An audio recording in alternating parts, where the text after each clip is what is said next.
This episode is sponsored by Property Filter. Find great deals faster. Hello, and welcome to the Financial Freedom Podcast, sponsored by us at Property Portfolio Building. This podcast is designed by real people on their journey to achieving financial freedom, and we'll focus on people who've either already attained it, who are joining us on that journey, or maybe a specialist topic that can help you build your technical knowledge to achieving and maintaining that financial freedom. We hope you enjoy it. Hi folks, and welcome back to the Financial Freedom Podcast. Today is one of our technical discussions and episodes, and we're going to be tackling the best lessons not taught in school. Now, we're an education-based podcast, so we fully respect all educational systems, kind of, but there are certain things, and certainly you've wrote a book about it, right, Tim? We definitely respect the people involved and everything like that. I think the difference is the system for schooling was created as an infrastructure during the Industrial Revolution, so it was created a long time ago, and it's perfect for that time. But I suppose over time, it's moved on a little bit, hasn't it? The world, it has. Digital, technological. Yeah, and I think there's certain things that should always have been taught, in school and are missed, and that's what we're going to be talking about. So, welcome back. Obviously, with our opinions. So, thanks very much for having me. It's a great one because, like you said, a few years ago, I wrote a book on this. Go on, give it a selfish plug. Go on, what was it? Quick lessons for the real world: what they don't teach you in school. There you go. By Timothy written in 2018, actually. Full Sunday name. Yeah, that's it. Yeah, lovely. So we've decided that you're going to take. I'm going to take holistic. Well, we've just come up with what we're going to say. So and you're going to take more direct, factual based. Yeah. Because that's who we are, right? You're the scale and the creator. Sounds good. All right. So do you want to kick us off? Either way, we've got 3 each. So however we choose to do it, we can do that. Yeah. So I'll kick it off with the first one then. Go for it. Yeah. 3 each. My one is good debt versus bad debt. Right, yeah. So obviously at school, there's no real financial education at all. But I think when I was younger, I always had this thought, especially growing up, that like all debt's bad. Be careful of debt, and you gotta pay it off. And that is true for certain bad debt. So if let's say you took out a personal loan to go on a holiday, consumer debt, exactly.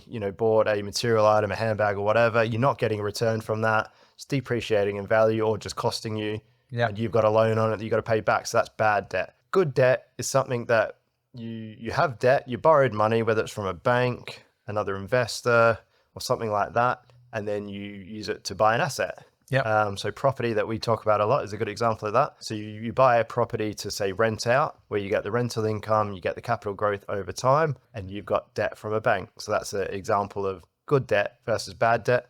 What good debt can do is help build your wealth and your financial freedom. What bad debt does is it does the opposite. Basically. Yeah, I did a YouTube on this years ago. Oh, did you? Yeah, nice. It's actually called The Greatest Lie Was Ever Told is that all debt is bad. Yeah. Yeah. And the thing about it is, it's like our entire structure's built on it. Our banks lend out your money. Our government is in trillions of debt. Yeah. And they're leveraging basically debt. So if the base structure of your environment and how your world meaning the government itself is got a lot of debt, even though that's probably not good debt, is it? Because they're not getting. Although they're getting the return on the interest and also the economy. Yeah. So there's an argument that that's a good debt. Yeah. So if all your entire infrastructure is based on it being leveraged for a return, and you have the view that is wrong, then unfortunately you're fighting against this. Well, the capitalist society, to build a business, say, to make money requires leverage and usually debt. And usually it's good debt, obviously, and there's a return from that business. So society is built on, debt as a whole, but there is good debt and bad debt. Yeah. And there's also bad debt that can help you get good debt. And I use if you're going to get a credit card, pay it off monthly. It builds your credit profile. As an example. Yeah. Might get air miles as well, but and that's always a bonus. Just little things like that you can tips and tricks. But I mean, generally speaking, good debt, like you said, is something that you're going to spend money that then makes you money. Makes you a return. Yeah. So over and above, the cost of the debt gives you money by return. Yeah. And then you can either build cash flow or equity or both. Yeah. So it's using that debt to invest in an asset. Correct. And I think we've got another podcast episode with talking about asset classes, so we won't go into too much detail on that. Right. Cool. What's number one for you? You can't fight the natural order. Right. So I believe that I have a motto, right? And you know this already, which is struggle with purpose is living and struggle without purpose is dying, right? And in both of those, the word is struggle, because we're designed to struggle as a race, right?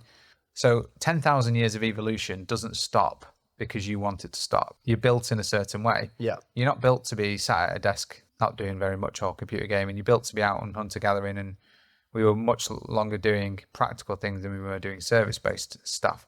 And there's certain things within that natural environment that you just can't fight. And Jim Rohn puts some of them really, really. He's a great Jim Rohn, The Art of Exceptional Living. If you've not listened to that book, or listen to the book, don't read the book. Yeah, we've plugged that a few times. Yeah. I'm hoping a lot of our listeners have now tuned into it. Yeah. So there's a few things about that natural order of things that you just, if you can leverage them to your benefit, then you're going to have a much easier life. One of those is people shouldn't judge you, but they do.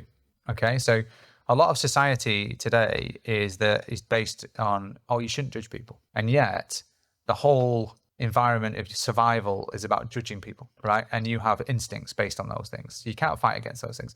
So you can create the environment where you know that, and you can create your own persona. People shouldn't judge you, but they do. So if you want to turn up to a job interview at a corporate bank with tattoos up your neck, in a t-shirt, short sleeve t-shirt and shorts, are you going to get that job?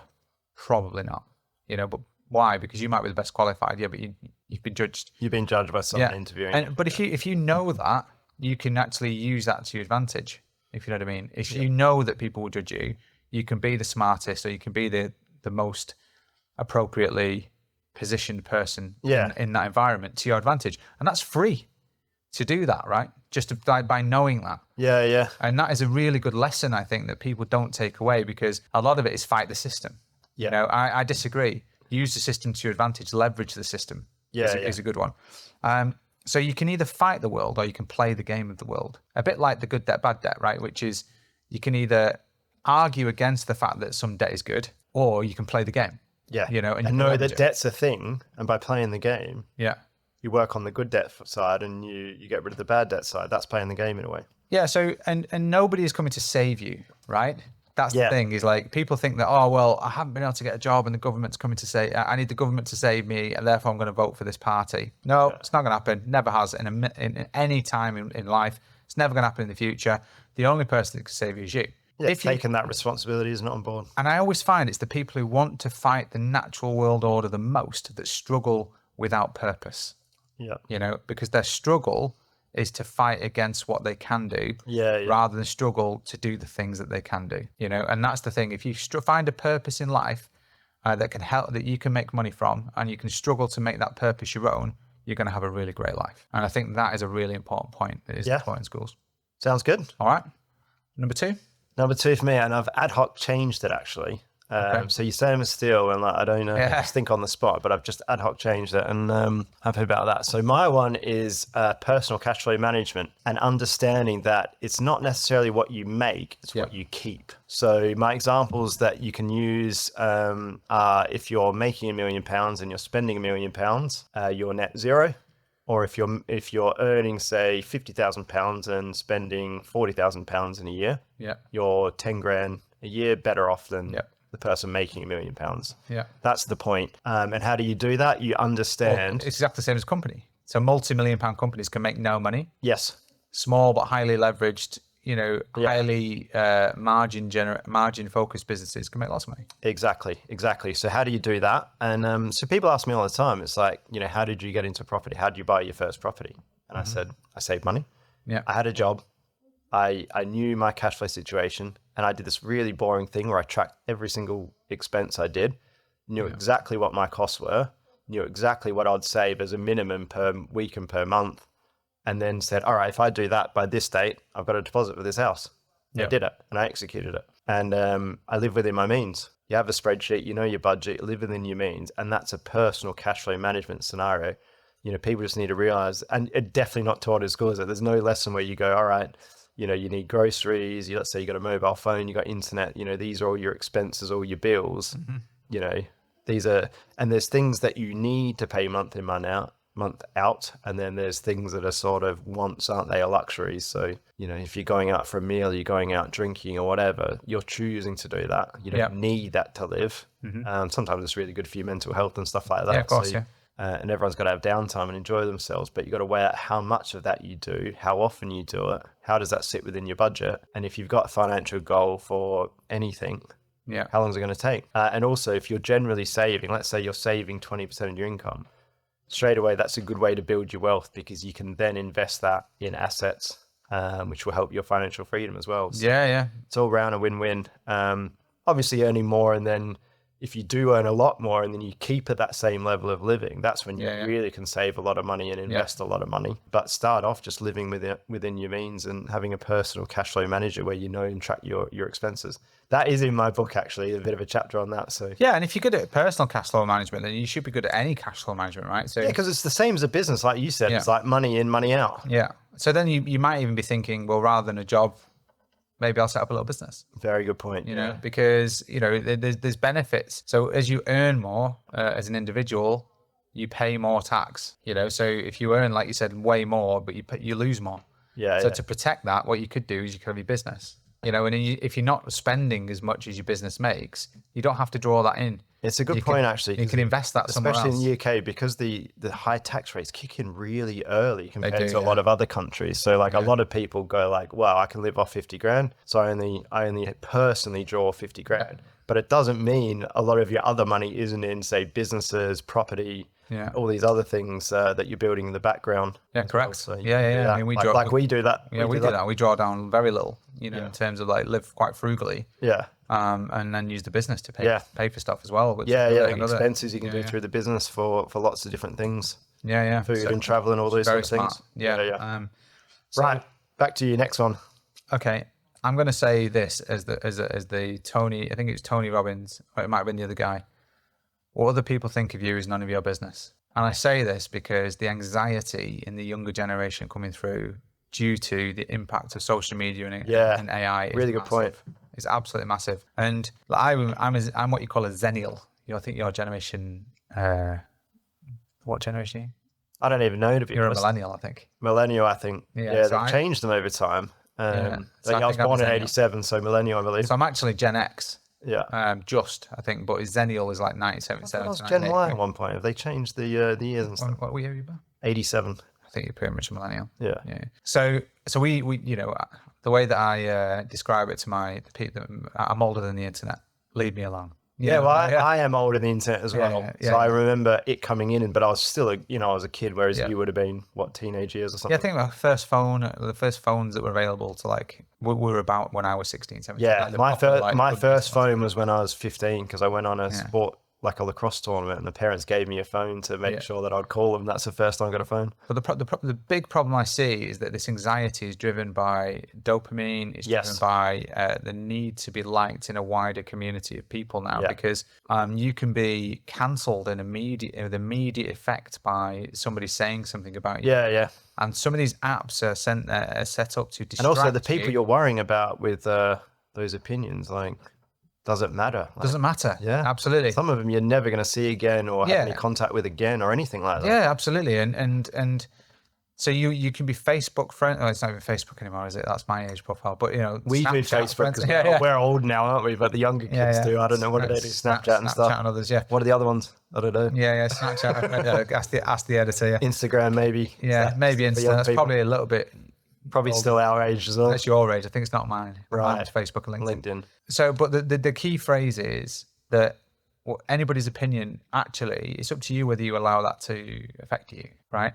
So to make it in life in general, you can't do it without breaking a few eggs. And the more successful you become in something will upset some people. Yes, absolutely. Right. Or there's jealousy as well sometimes. Yeah, well, that's precisely what the issue is, isn't it? So if you, as an example, if you got a new job, people would congratulate you. But if you set up a really successful business, people will judge you. And it's because, generally speaking, you're doing something which is so far beyond their capability. Outside of the average scenario anyway. So if you treat media in the same way, if you look at the really successful YouTube people, they get as much negativity as they do positivity. Yeah, sometimes a lot more negative than positive, don't they? And yet they still do it.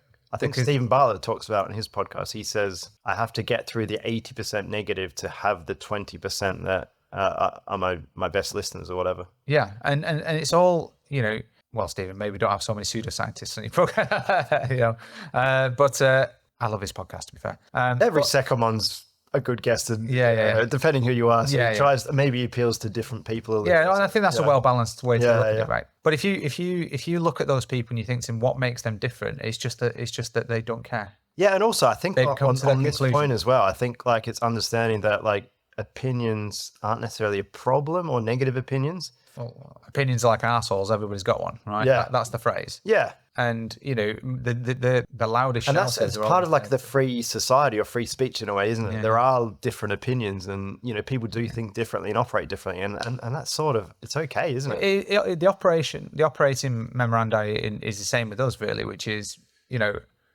for all of the people who we talk to, it's the very small amounts of ones who actually come to us and say, actually, I really like what you're doing. Yeah, I'd like to do it with you. Yeah. And it's not necessarily the ones that we see day in, day out, the ones who we talk to at events and stuff like that. It's the ones who sit in the background. And it's realizing that, like you said, it probably is an 80-20 rule. Yeah. Which is, if you're trying to do something, it's the 20% of people that you want to talk to won't be the ones shouting the loudest. No. The loudest shouters. Yeah, like you said, they're just sitting there in the background, getting benefit from it, really enjoying. And they might be talking to other people about what you do and how good you are. And the practical thing about managing anxiety and realizing that what other people think of you is none of your business is, people like to tear people down, but that's their problem. Yeah. They have a problem with their life first. Yeah. It isn't necessarily a problem with your life. They might have real challenges at home or mental anxieties themselves, and that's their, I don't know, facade to deal with it sometimes. So, yeah, very good point. Yeah, there was a really good X Factor contestant, actually, who did a song that was purely on the feedback that she'd got. So she took all of the comments, put it in the song, put it in, and made a song out of it. It was I forget. I have to look that up, because I can't say I really watched X Factor before. It was excellent, to be fair. It might have been X Factor. It might have been America's Got Talent. I'm not sure, but it was really good. One of those, yeah. Yeah, but if you Google that and just that would be you'd be able to find Google that. Sounds good. Google anymore. That's for the ChatGPT now. It is. Or a combination. Yeah. Yeah, it's building up. But yeah, so it's more about anxiety management and realizing that negative people will always shout the loudest. Yeah, good one. Stop the podcast now. This episode is sponsored by Property Filter. Property Filter is the #1 property tool for today's property professional. It brings in all the data points and sources from all the property portals and auction sites into one convenient place. Then you have the option to overlay all the clever strategies found in the Property Filter blueprint to find motivated sellers faster. Now, we use it on a daily basis. It saves us over 80% of our time when looking for properties. And if that sounds like something that you want in your lives, please go to register.property-filter.co.uk/PPB, which is the discount code for this podcast. You will get 2 weeks free and a discount on your first month. That's it from me. Back to the podcast. Okay, number 3. Number 3 for me is, I'm trying to think how to best explain it, but it's basically, don't worry about doing the opposite of what you learn to do for tests and exams in school. Because if you're doing, let's say, a test at school, you're basically taught to work on your own, memorize something, not collaborate with people, and don't cheat in a way. Whereas I think, especially in, say, the business, entrepreneurial, investing world, one of the best things you can do is outsource what you need to do, which we've talked about earlier with leverage and things like that. So testing exams is the opposite. It's like you have to do it. And also with testing exams, you're not teaming up with other people that have other skill sets that you don't have. Whereas in the worlds that we're in, the best thing you could do is team up, know your strengths and weaknesses personally, team up with people that complement you with different skill sets, and work in a team. But we do kind of learn that because we play in like football teams and cricket teams and whatever, and people have positions. But that's being reduced. Yeah. Right. There's less. That's slowing down a bit, isn't it? So I know when I was a kid, I learned about sport and different positions and stuff, but then the opposite's getting taught for like tests and exams is like work on your own, memorize something, don't collaborate with anyone else, which would be cheating. Yeah. Where in the real world, don't copy other people. Don't copy other people, which is like a terrible lesson. That is a terrible lesson. Yeah, exactly. And that's on the same thing. So there's a few lessons in this one lesson. Always copy people that have done well. Yes. And get advice from them and learn from their mistakes. In fact, if somebody's doing something really well that you fancy doing, best thing to do is copy what they're doing and do it better. Yeah. If you can. So my first thing would be to schools and universities, just get rid of the test and exam system, because it just doesn't work in the modern world at all. But secondly, is like, What do you mean? I'm excellent with one of them compass things. You know, the things that you can draw circles? like, It's a compass, right? just a compass. Yeah, the compass where you put it down, put your pencil in, you draw a circle. Yeah. Oh, I can't wait. Every day I get up. I memorized the periodic table. My business thrives at one point, and that was in a test, wasn't it? It's like all these like chemistry symbols. Yeah, but Never. but it's the size of the table now. You can't memorize it now. Oh, you can't now, right? Fair enough. Yeah, at the time, I don't need to because I was only about 23 and I was about ChatGPT 95. will give me the answer anyway, so you don't. Well, that's exactly right. And it's like it is outdated. Some of the stuff is outdated. Yeah, it is getting better. They are trying to modernize it, but like, yeah, Jimmy Carr puts it really well, doesn't he? Which is, if you're getting a C, if you like the school system's so broken that this is the way that they look at it. If in year 9, which is the old year 9, which is now year, oh no, it is 9, yeah, which is your stats year. If you're getting a C in chemistry or in geography or something like that, what they do is they put a structure in place for you to improve on that, right? And he can guarantee you that what the world doesn't need is somebody who's just a bit less shit at geography in 2 years' time. exactly. Like, you may as well. So they want to get you from a C to a B or whatever. Yeah, basically. just to tick a box. Yeah, right. yeah. Just tick a box. That's how the schools are funded and so on and so forth. So it's teaching people to be consistent and average. And this is my point, that it came about because of the Industrial Revolution, and that worked in those factories. You just want consistent average workers. The percentage of people that can go from a C in what grade in that year, and they've tried. This is why they've changed the labeling system, the scoring system, right? From that year to getting the grade A and A star that year, and then going on for a career. And it's so infinitesimally small that it's not worth doing. What the world doesn't need is that really made me laugh. Well, is somebody who people just are like I don't know whether is it like an F. Let's say you're on an F, and they're like, oh, we need to get you up to a C or whatever. Why? So you spend all this time, like let's say like I was not good at music, and I would like when I could drop it at school, I dropped it, but I probably would have got an F. Yeah. And like they're trying to bring me up, and it's like, what's the point? I'm never going to do it. You could probably pick out maths and languages. Yeah, yeah. And outside of that, and maybe science. I did so my lady at school was like, I did like a design course and an economic course. They're the only two I can think. Actually, the stuff I learned that I still think about today or use today. Apart from that, economics definitely. How to actually look after yourself. Do you know what I mean? Like home economics is. We used to be taking the mick. It was cooking, right? When I was at school. Yeah, it was cooking when I was there. I learned how to do a few cupcakes. Learn how to do some cooking. Yeah. Well, how many people do we know now that can't cook? Oh, loads. Yeah. There's so many. They can't do basic fundamental. I can't talk too much because like I can cook a little bit, but I'm not going to say I'm the best cook at the house. That's for sure. You cut your finger up, so yeah, I've got no room to talk. It's enthusiastic fajita making gone wrong. Yeah, but no, I mean there are certain things in life that I think would be better use of better time than trying to get somebody who is really shit at chemistry to be a bit less shit at chemistry. A bit less shit at it, yeah. They're not going to do anything with it, right? Right.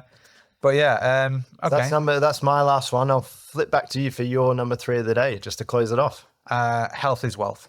Right, yeah, really good one. Yeah, this like the PE has been reduced, sports is being reduced, and here's the kicker, right? You are 100% responsible for your own general health, right? That's it. Your physio, your doctor, your specialist, your consultant, not their responsibility, right? Yeah. So the way the health system is supposed to work is you look after your general health.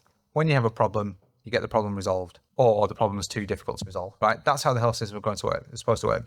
We've got ourselves into a situation where it's so poorly communicated that people go to doctors for the most stupid things, or they're so far beyond being able to look after their own general health, and they take no responsibility for it. They put such a burden on the NHS. Just put it back to the health system to fix it or whatever. It's outrageous. So the key thing there is like taking responsibility and looking at prevention rather than a cure. Well, we should be teaching people at school, like literally, by the time you leave school, you should know what is your responsibility from a health perspective, what you can go to a doctor's about, and what you need a specialist help with. Living.